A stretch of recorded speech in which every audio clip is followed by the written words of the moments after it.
Leah Messick. I'm the coordinator of the Kahu Wai project. The Kahu Wai project is an environmental education program that is part of Malama Opuna's environmental education program in general. The goal is to teach kids about watersheds where we live here in Hawaii. By taking them to beautiful places like here today we're at Wai Opae. This is a really wonderful tide pool ecosystem.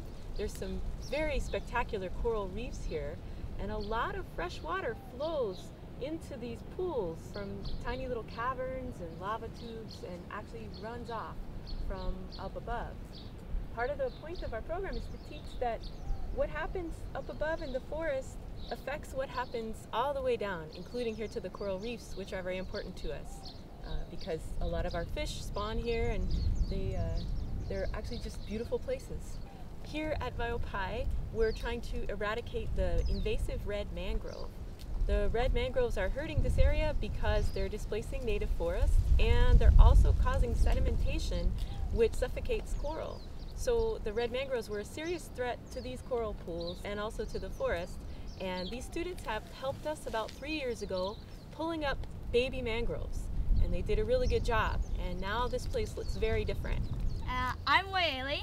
I came here 3 years ago and helped pull out the property rules. It used to be like everywhere you stepped you saw a mangrove. I mean, you could just like sit down and just like pick like 50 mangroves just like in a little area around you. There's just so many. All these trees here, most of them are Milo. And how?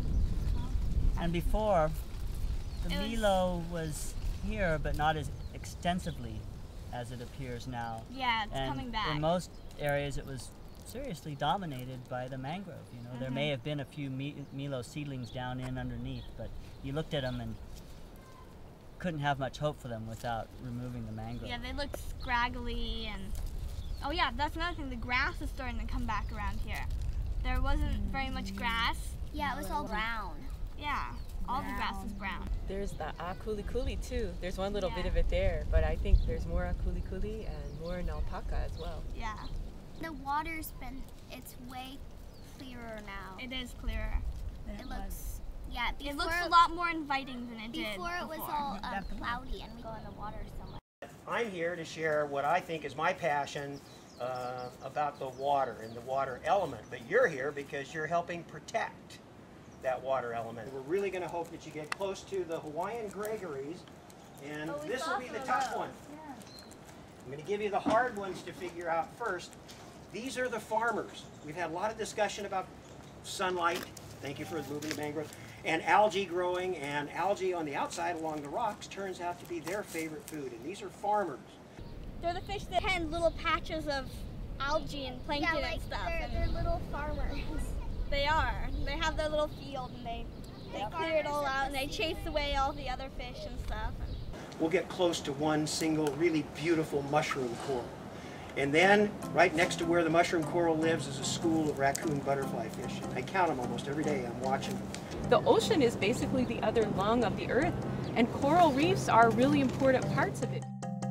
600 years ago, coral was classified as a rock. It was a mineral.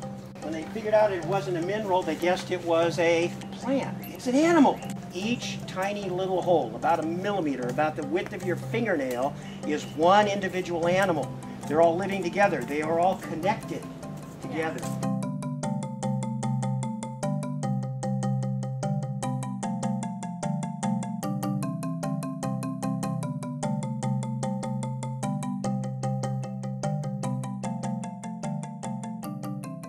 So I mean, that's what it's all about, taking care of the Aina and the world and everybody else around you. And making it a better place for future generations. Seriously, I mean, we're nothing unless we have our children, our grandchildren.